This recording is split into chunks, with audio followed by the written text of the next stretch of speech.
Juin 2025, André Fauteux, en compagnie de Jean-Pierre Naud. Bonjour, Monsieur Naud. Bonjour. Parlez-moi un peu de votre organisme. Vous avez un centre d'expertise sur le chauffage à biomasse dans la région de Portneuf, hein? Exact, exactement, ouais. Le Centre provincial d'expertise, c'est un organisme à but non lucratif qui a été mis sur pied, en fait, qui a été mis sur pied il y a quelques années pour offrir de l'accompagnement à des municipalités, à des organisations, à des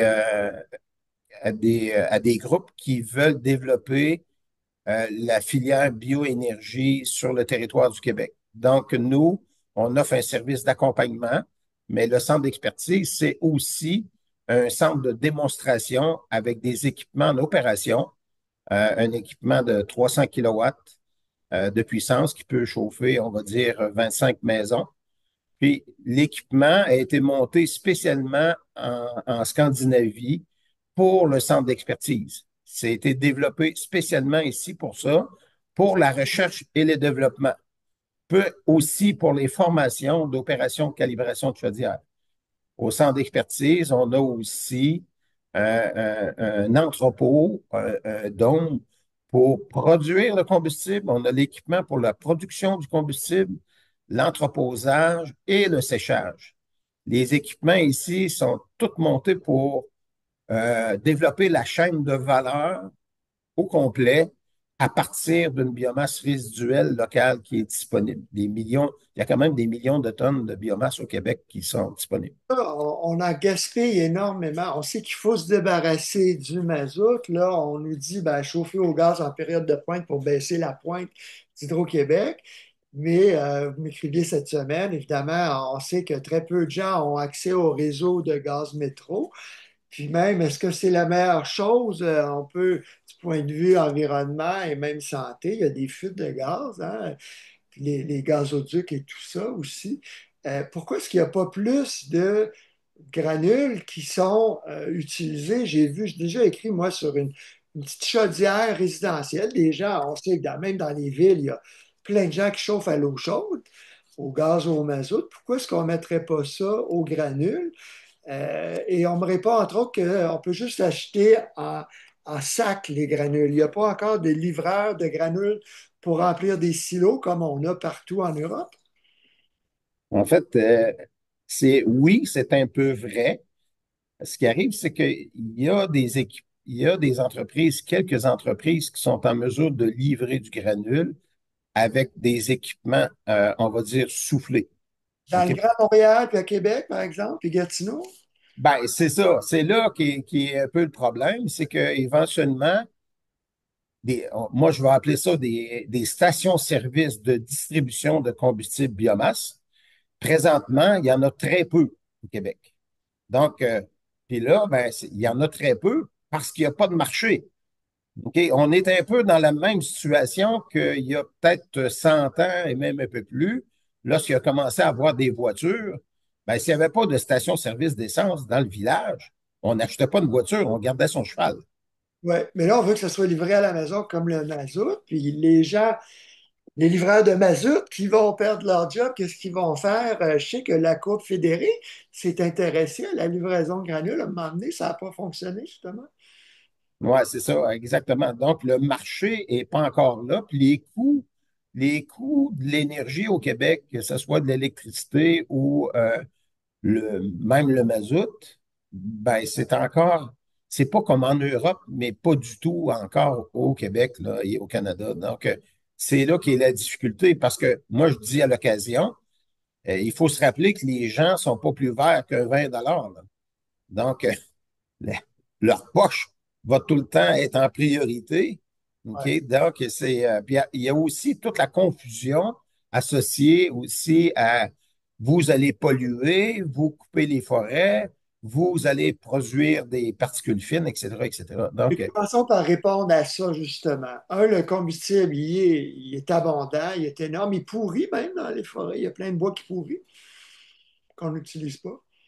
ben, là, il faut faire une distinction aussi entre le granule et la biomasse en plaquettes, comme on dit souvent, ou mis en plaquettes. Donc, la biomasse en granules, il n'y a pas tellement de fabricants de, de, de granules au Québec. Il y en a quelques-uns, mais il faut comprendre que pour, pour produire du granule, c'est qu'il faut aller chercher la matière première, il faut la transporter vers l'usine de granules, puis ensuite, il faut retransporter le produit fini vers les consommateurs. Donc, ça demande énormément d'aller-retour de transport et de production de GES aussi, parce que à cause du transport. Là, au niveau des plaquettes, les plaquettes, ben ça, c'est un peu différent. C'est une transformation qui est beaucoup plus simple, c'est beaucoup disponible dans l'ensemble des 1003 villages ruraux du Québec, qui en ont partout autour de leur clocher d'église. Puis c'est une transformation qui est beaucoup plus simple au niveau de l'entreposage, etc. Donc, c'est à ce niveau-là que présentement, nous, le centre d'expertise, c'est ce type de matière-là qu'on fait sur lequel on travaille pour faire le développement, la compréhension de l'utilisation, de la valorisation. Donc, notre rôle, c'est apprendre à détourner, apprendre, détourner et valoriser. Alors, expliquez-moi, les plaquettes, elles sont fabriquées comment? Est-ce que c'est brûlé juste dans des fournaises ou aussi des chaudières? C'est aussi des chaudières. C'est même chose que, même type de chaudière que des chaudières au granule, mais la plaquette va demander un type de silo, puis un système d'approvisionnement vers la chaudière qui est un peu plus robuste que des équipements au granule.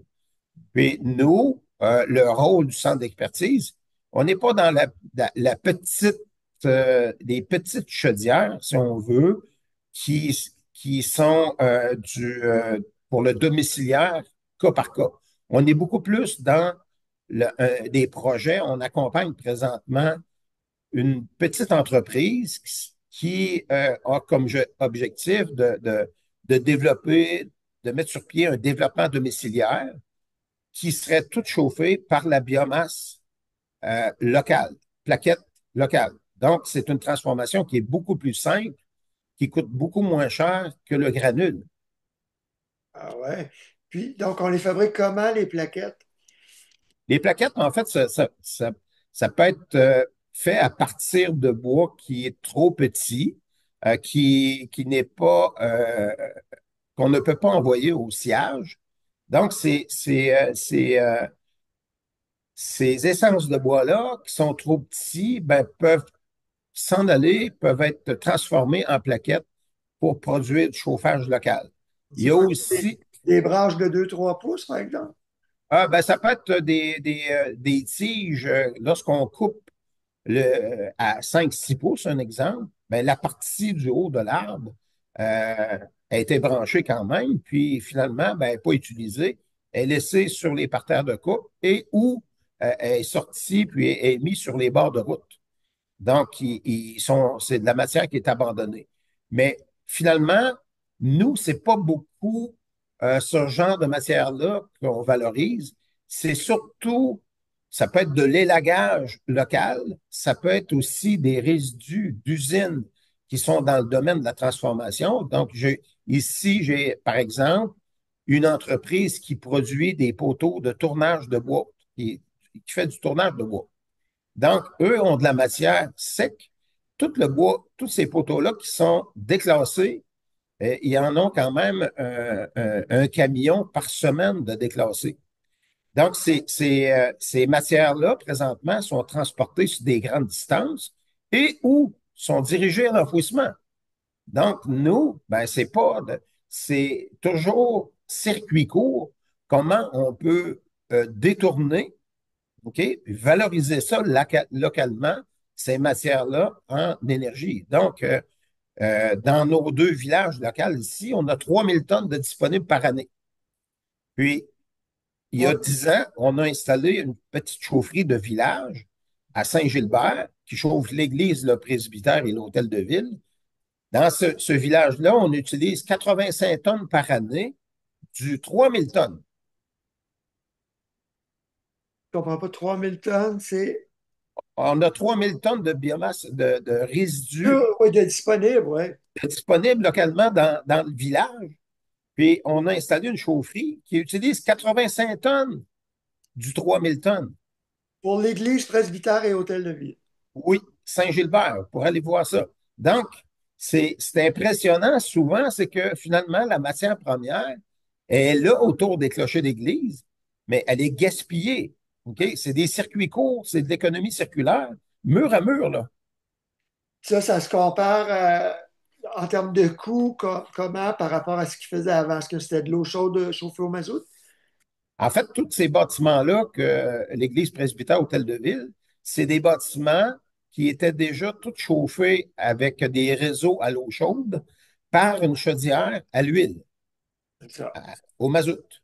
Donc, on a installé un système biomasse avec un réseau souterrain de distribution vers les bâtiments, OK? Puis, c'est pas plus compliqué que ça, là. Souterrain l'eau chaude qui circule souterrain. C'est de l'eau chaude qui circule, c'est ça, exactement. Ouais. Donc, c'est un peu l'équivalent qu'on veut faire avec un projet domiciliaire.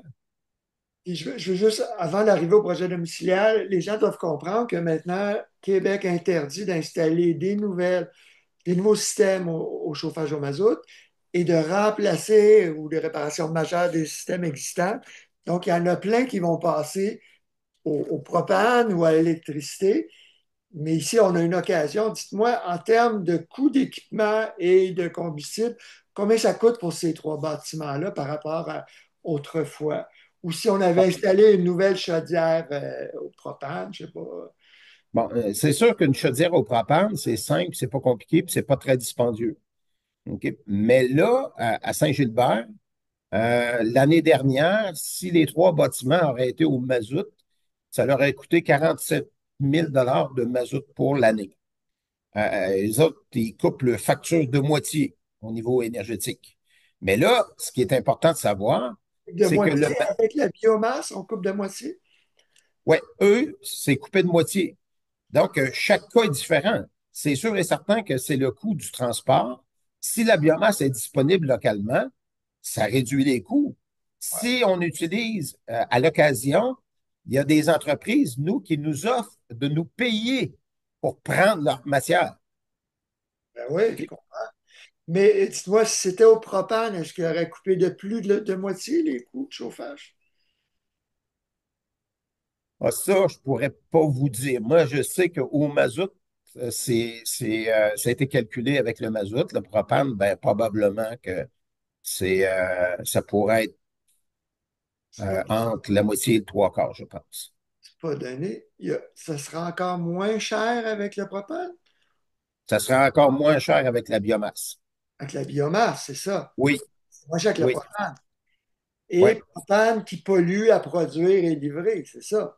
Ben, c'est parce qu'en fait, là, il faut tout le temps se rappeler que la matière, le combustible fossile qui s'appelle propane ou l'huile à chauffage, etc., ben, on l'importe. Il y a une partie qui vient des États-Unis, puis il y a une partie qui vient de l'Ouest canadien. Donc, vous pensez, les GES émis par le transport, les particules fines émis par le transport de cette matière-là, puis le milieu rural a énormément de cette matière-là localement. Donc, il n'y a pas de transport, puis il n'y a pas de GES émis par le transport.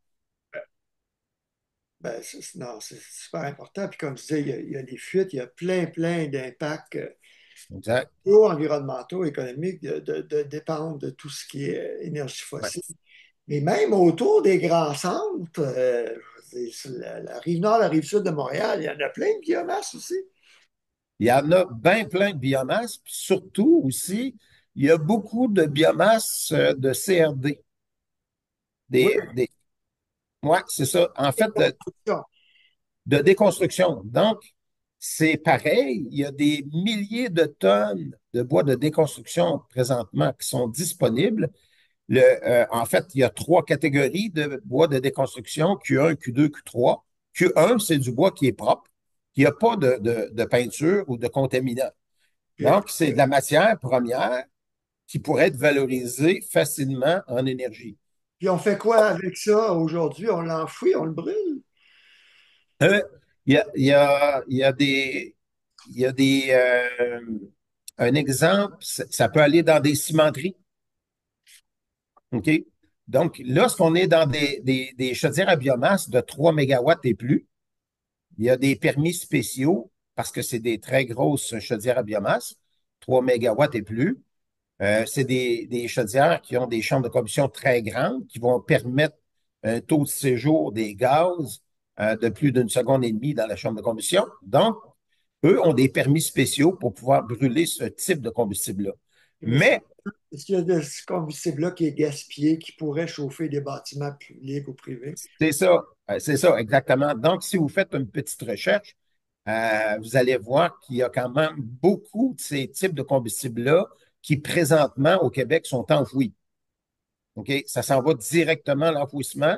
Puis, en se décomposant, l'enfouissement, ils produisent du méthane. C'est du Q1 de qualité, là. Ouais, exact.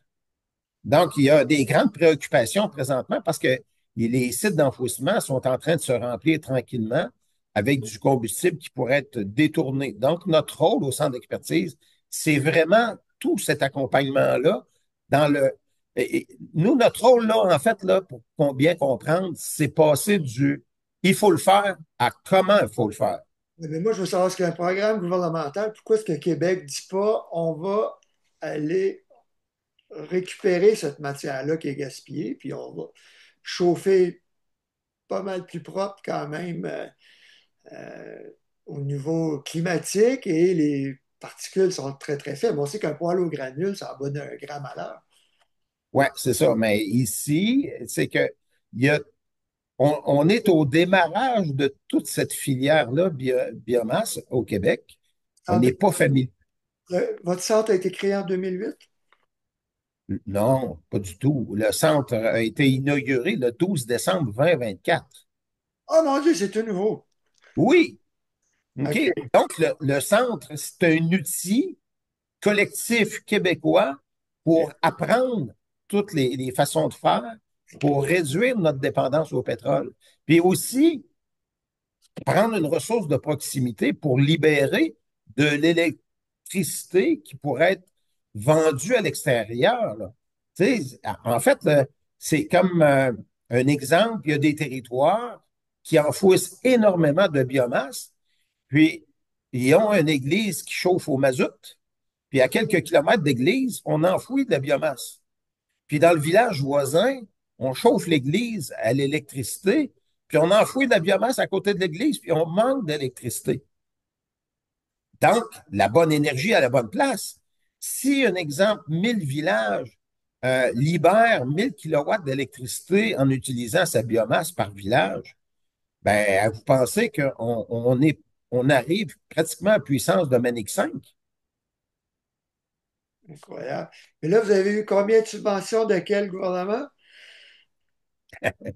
En fait, Transition énergétique Québec, nous a donné un coup de main financièrement, la MRC, le Fonds régional Capital National et le ministère du Développement économique et Innovation du Québec. Donc, combien de subventions totales vous avez eu?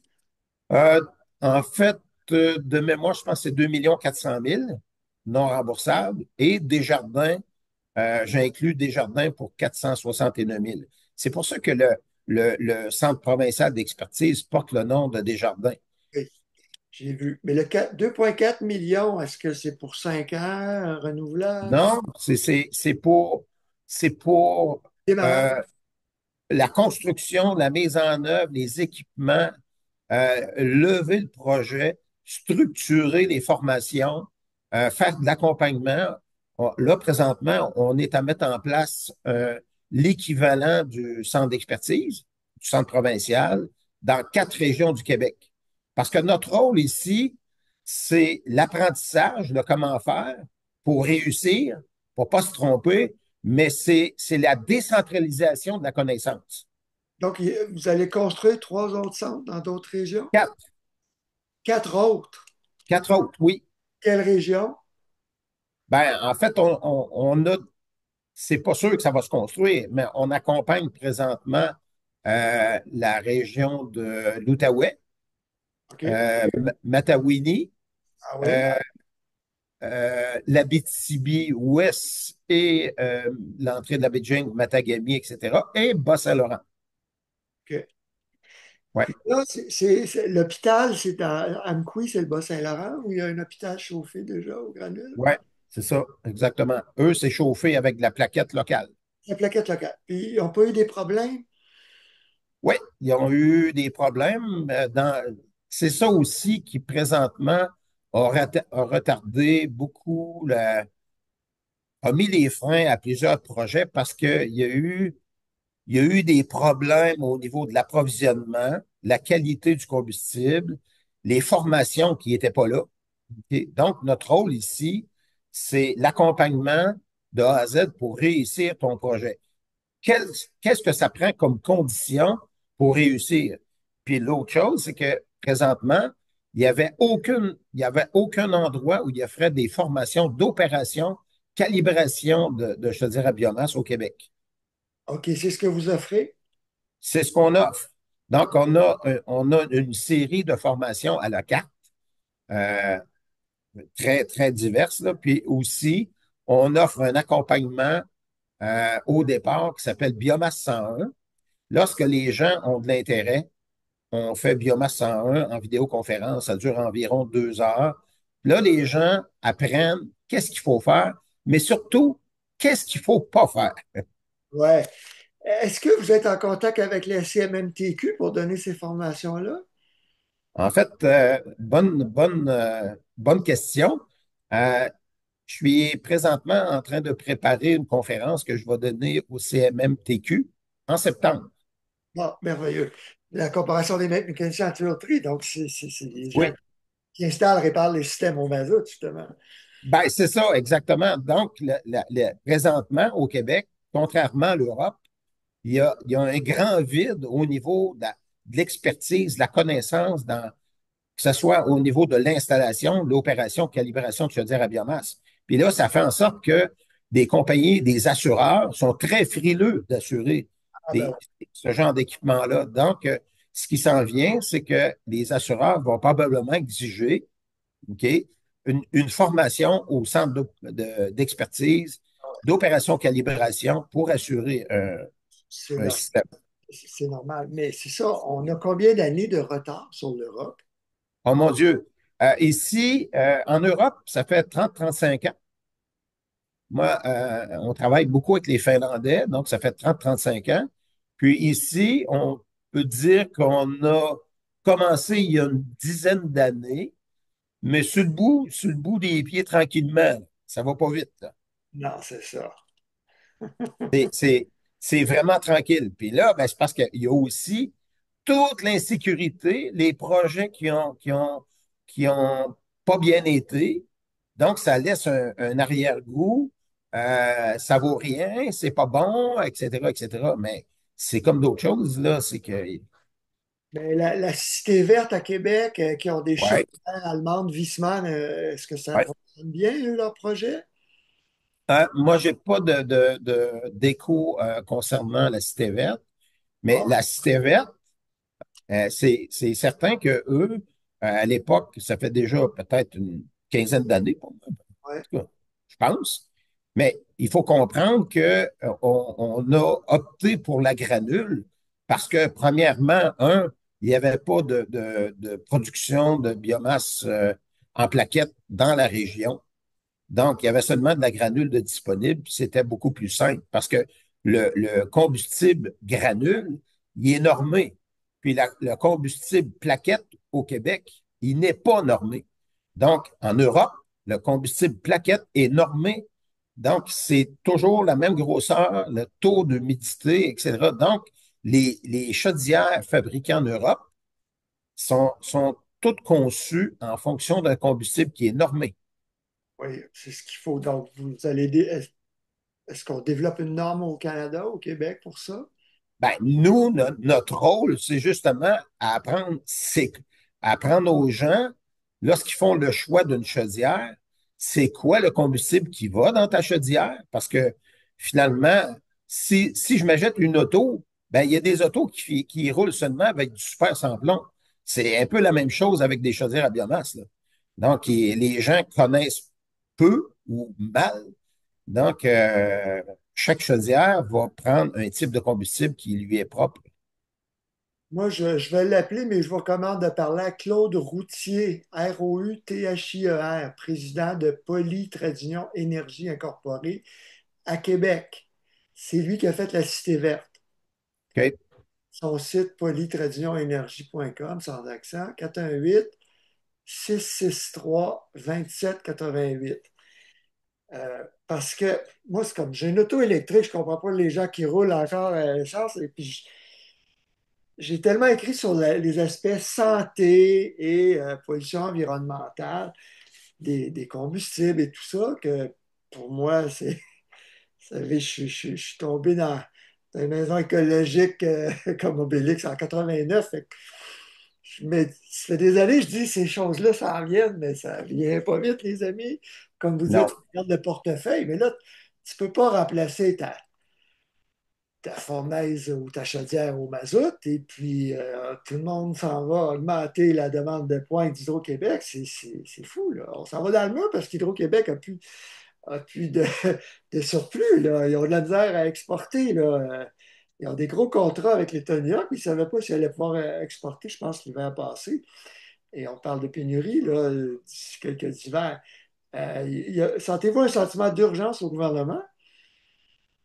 ben, là, je vous dirais qu'il y a comme beaucoup d'intérêt à accélérer l'utilisation du bon combustible, la bonne énergie à la bonne place.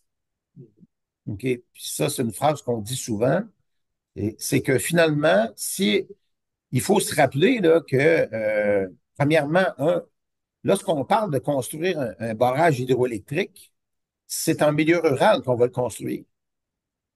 OK? Puis on va inonder une grande superficie si ça se construit, puis on va couper des arbres sur une très grande surface. Puis aussi, on va construire une ligne de distribution de cette énergie-là vers les grands centres. Donc, on va couper 60 mètres de large sur 400 kilomètres de long, où il ne repoussera jamais rien, OK, pour aller porter cette énergie-là vers les grands centres. Ça Mais va? mettre des pesticides en dessous des lignes aussi. Oui.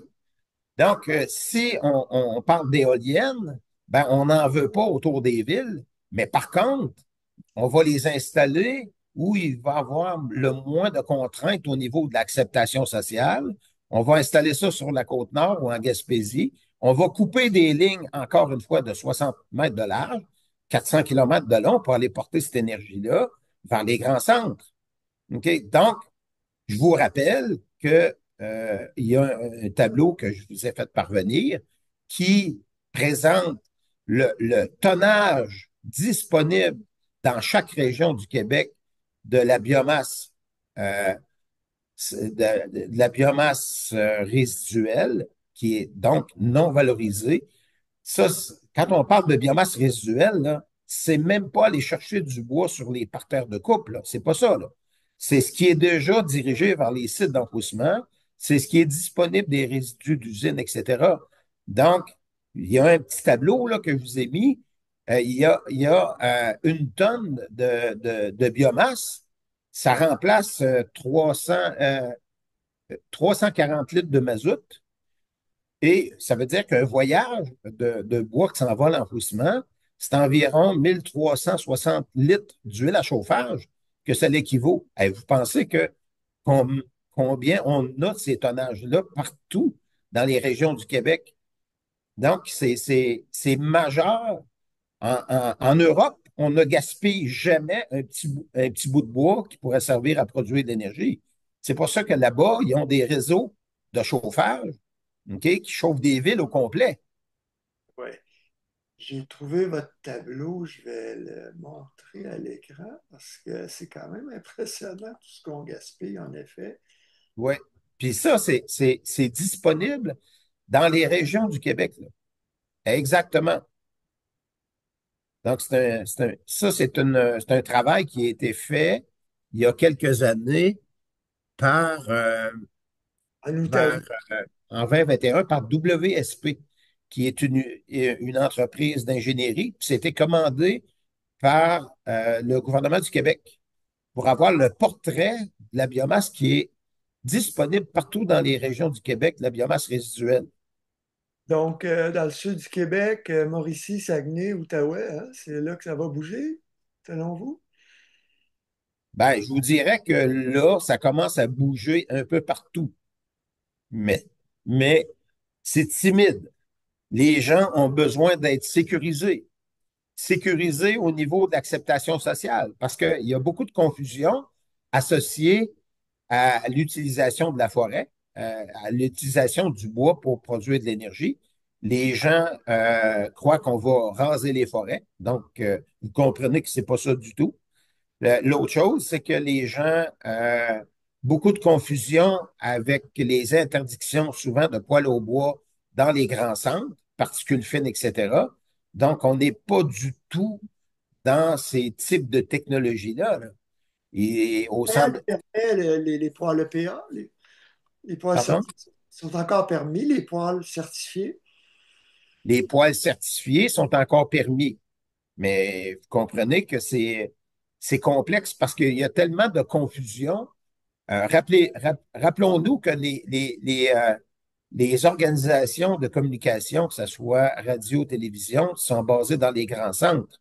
Lorsqu'on parle de particules fines à cause des émissions produites par la combustion du bois, on ne va pas dans les détails fins pour expliquer les technologies à combustion contrôlée des chaudières à biomasse comme on a ici, là. Donc, les gens, un peu partout en région, écoutent le même bulletin de nouvelles. Ben, c'est certain, moi-même, j'ai écrit sur les dangers du chauffage au bois. Il y avait une chercheuse de l'État de New York qui disait que ma cheminée, je le sens des fois, là, quand il n'y a pas de vent, ça retombe sur la maison. Je suis Ouais, aux quatre cordes de bois, là. ouais, Mais je pollue le voisin également et ça cause des maladies cardiovasculaires. Donc, on le sait que c'est ouais, dangereux. Il faut que ton bois soit sec. Puis ouais, c'est ça. s'il pleut, là, je ne comprends pas que mon voisin perde son foyer ou son poêle là-bas. Là, ça lui tombe direct dessus. Ouais, c'est ça. Même en fait, Exactement. l'effet extérieur. L'autre soir, là, on était dans le salon, puis là, ça sentait tellement fort.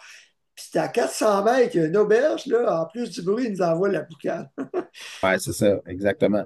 Donc, Ah, le ici, bois, on comprend que le chauffage au bois n'a pas bonne presse, mais là, on parle de combustion ultra propre dans ces chaudières et ces fournaises-là. ben, c'est parce que, Poêle aussi. exact, mais là, quand on arrive dans des chaudières à la biomasse contrôlées par un automate, combustion contrôlée à temps réel, OK, c'est des ordinateurs qui contrôlent la combustion avec un oxygène sensor dans la cheminée qui vient lire le taux d'oxygène, qui va venir ajuster l'entrée d'oxygène pour avoir une combustion parfaite. Ça Ça, tu va? parles de ça pour les chaudières résidentielles également. Les chaudières résidentielles, il n'y a pas ces technologies-là de façon générale. Ça n'a pas ces intelligences-là à ce niveau-là. Moi, ici, au centre d'expertise, juste l'automate, là, c'est quand même quelque chose majeur. Je pourrais vous montrer, je le suis dans la chaufferie, mais la, la, Vous m'enverrez la, des, mais pardon? vous m'enverrez des photos. Mais dites-moi, Oui, vous parliez donc, il y a un promoteur qui veut construire des maisons chauffées avec les plaquettes. oui, c'est ça. Parce que nous, ici, au centre d'expertise, on est à mettre en place. Il faut comprendre que les gens ont besoin de références, ont besoin de vitrines, puis de démonstrations. Ouais. Donc, moi, je reçois ici des groupes d'un peu partout au Québec, des gens de municipalités, des organisations qui viennent voir, ben finalement, c'est vrai que ça fume pas. Finalement, c'est vrai que ça sent pas. Finalement, c'est vrai que ça fait pas de bruit. Donc, il faut qu'on ait ce genre de, de, de sites de démonstration un peu partout au Québec pour qu'on puisse venir voir et former les gens, démystifier tout ça, puis former les gens dans l'opération calibration, là. Donc, moi, ici, j'ai une entreprise juste en face qui produit des résidus. Donc, c'est tellement circuit court que je pourrais transporter avec une petite barouette la matière première. OK, c'est juste en face.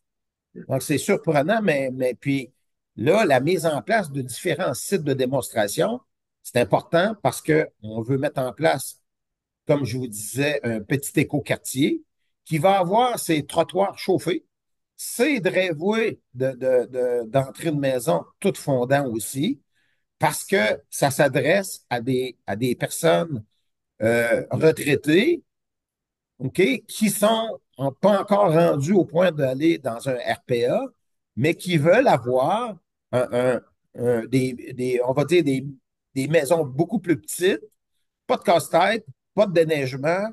Je suis sécurisé pour circuler sur un trottoir qui est fondant, puis avec une petite serre communautaire au bout de la rue, toute chauffée avec de la biomasse locale, résiduelle. OK? Donc, il faut Quelle se ville? rappeler, pardon, Quelle ville ça va être fait, ce quartier-là? ben là, on est sur deux projets différents, donc c'est pas encore assez avancé pour que j'annonce, là. Mais c'est en marche. Dans Port-Neuf? Oui, deux projets dans Pont-Neuf. Quand est-ce qu'on les annonce? Hein? Je vais vous le dire assez rapidement si Je veux ça la, va de la. je veux la Voisin, voisin du centre d'expertise, on est à mettre en place avec la ville une serre communautaire qui va servir de projet intergénérationnel parce que voisin de cette serre, il y a un RPA, un centre de personnes âgées. Donc, un projet intergénérationnel. à Saint-Marc-des-Carrières. Oui, à Saint-Marc-des-Carrières. On est sur ce dossier-là. On est aussi sur un autre dossier, tout le temps pour avoir un site de démonstration. On a un équipement pour sécher le grain.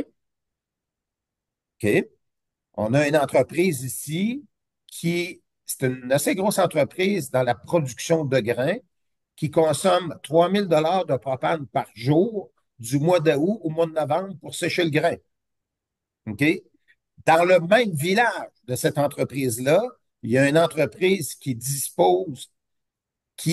qui paye pour disposer de 1 250 tonnes de biomasse résiduelle. Là, c'est 3 000 $ de chauffage par jour d'août à novembre.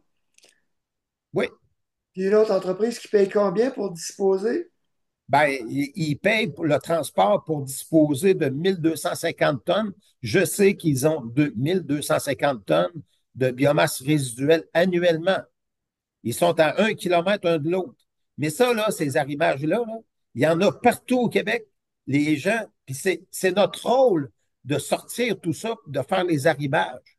Mais tant que les gens n'ont pas de site de démonstration, ben, ils ne savent pas, ils sont inquiets, ils ne connaissent pas ça. Il y a plus de 3 000 entreprises acéricoles au Québec qui sont au mazout. Ils ont du bois, ils ne savent pas quoi faire, là. Toutes les essences de bois sans preneur, c'est abandonné. Parce que, je m'excuse, parce que c'est pas payant pour eux de se débarrasser d'une vieille chaudière qui marche encore, c'est ça? Ben, les acériculteurs, Ou autres, oui, eux puis les autres. ben, premièrement, un des grandes difficultés présentement, c'est qu'il n'y a pratiquement pas de centre de station-service de combustible biomasse au Québec. Il y en a très peu. Donc, pas de combustible localement. J'achète pas une chaudière à biomasse, il faut que je transporte j'importe du combustible à 400 kilomètres. Est-ce qu'il y a deux choses? Il y a livraison à domicile ou station-service où les gens pourraient aller faire remplir un camion, c'est ça? Non, non, non, non, c'est pas ça, là. Moi, quand je dis station-service, là, c'est des endroits qui vont produire de la biomasse, l'entreposer, puis qui vont en vendre, qui vont La la livrer. charger dans leur camion, puis ils vont aller la distribuer. Celui qui. OK, donc lui va produire et livrer. Ouais. Ouais, je vais appeler ça plutôt des centres de raffinage, des raffineries. Il y en a combien au Québec? Oh mon Dieu. Actuellement, Mhm. peut-être une dizaine. OK, quand Mais même. il en faudrait au moins une par MRC. Il y a 87 MRC au Québec. C'est votre but de faire en combien de temps, ça, dans chaque MRC? Ben là, Moi, je vous dirais que si on serait capable d'atteindre ça pour 2030, on serait heureux, là. On est déjà en 2025. Mais je vous dirais que là, ça va de plus en plus vite. Puis, surtout avec l'insécurité géopolitique, ben, il faut comprendre que nous, notre discours portait beaucoup sur l'autonomie énergétique et alimentaire. Puis là, ben, on est plutôt dans la sécurité énergétique et alimentaire.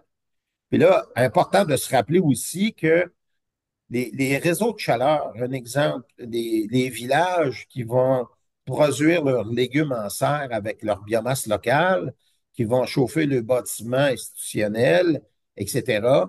Ben, s'il y a des pannes d'électricité, eux, avec une petite génératrice, tout tourne. OK? Ils vont garder leur école chaude, ils vont garder leur bâtiment en opération. pour Donc, opérer la chaudière. Donc, ça va. Une chaudière où il y a des fournaises aussi à air chaud, c'est combien est-ce que ça va consommer pour ces bâtiments-là d'électricité? ben, ici, la chaudière, qui peut chauffer 25 maisons, ça va?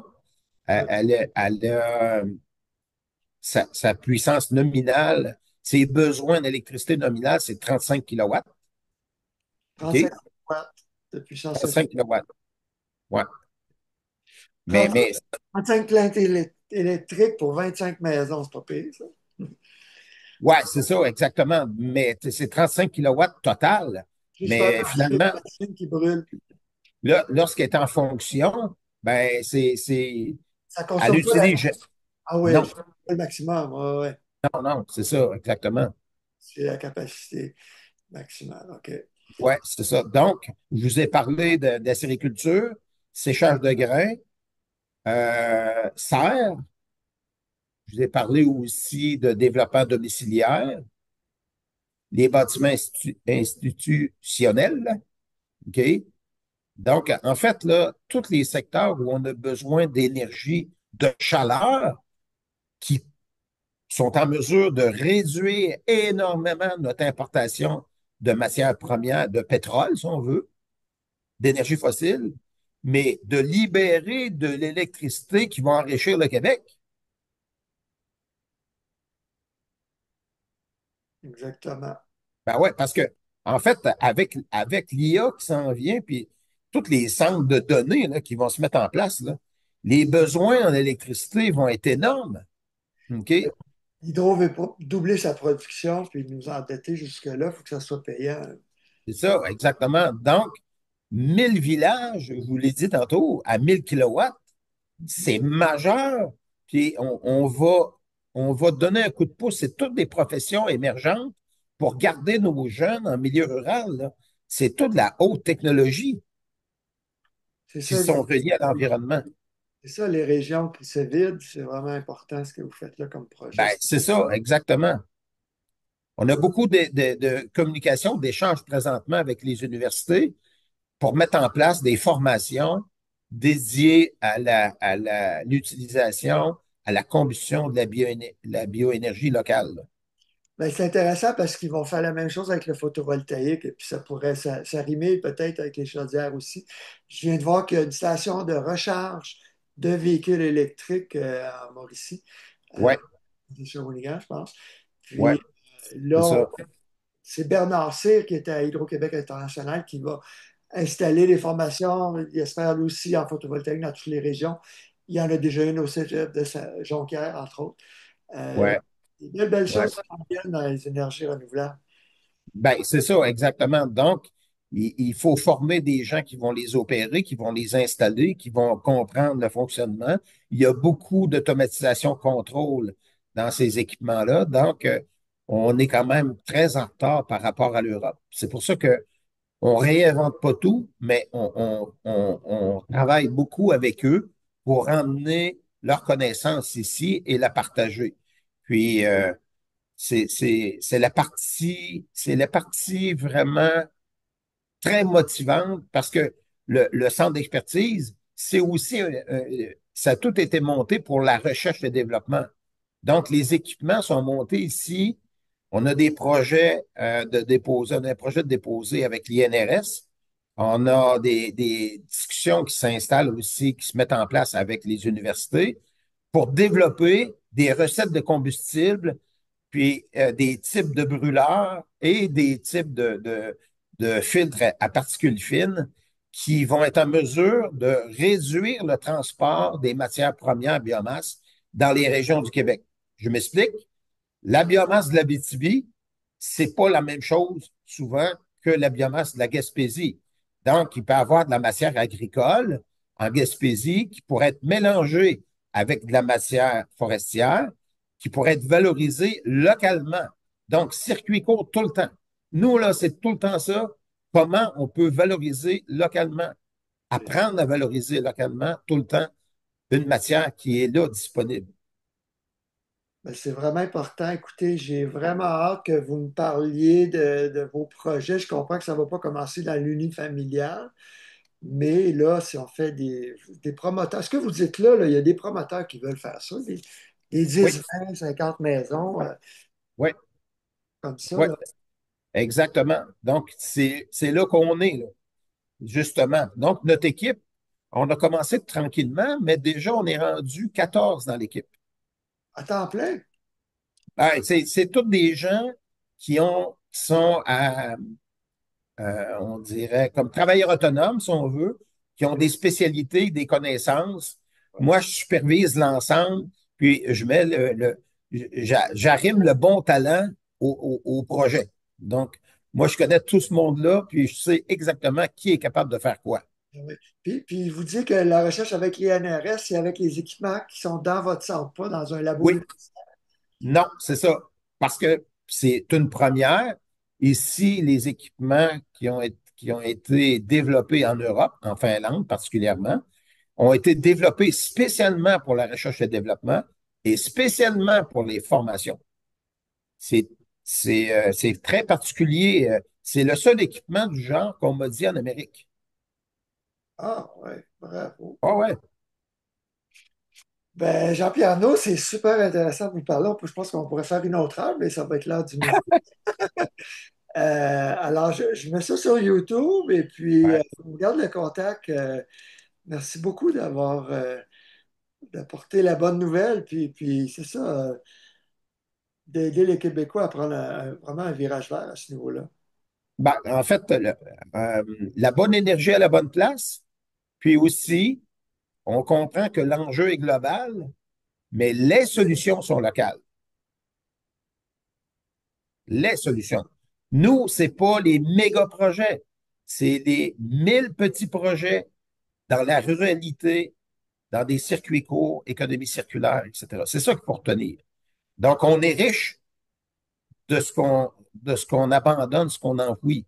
Donc, démystifier tout ça, faire tomber les préjugés, c'est notre rôle. Donc, s'il y a des gens qui veulent venir voir le centre d'expertise, l'opération, comment ça fonctionne, c'est une vitrine, c'est un centre de démonstration. C'est notre rôle. Le Journal de Québec a parlé de vous, pas encore? Euh, Trop peu. pas sûr, pas sûr. Mais par contre, Radio-Canada sont venus quelques fois faire quelques reportages. Ouais, c'est ça. Donc, tranquillement, il y a des André Fauteux dans différentes organisations qui s'en intéressent. On attend les grandes nouvelles, c'est ça. Donc, tenez-nous au courant. C'est bon. Merci. Oh, bonne fin de journée. Bye.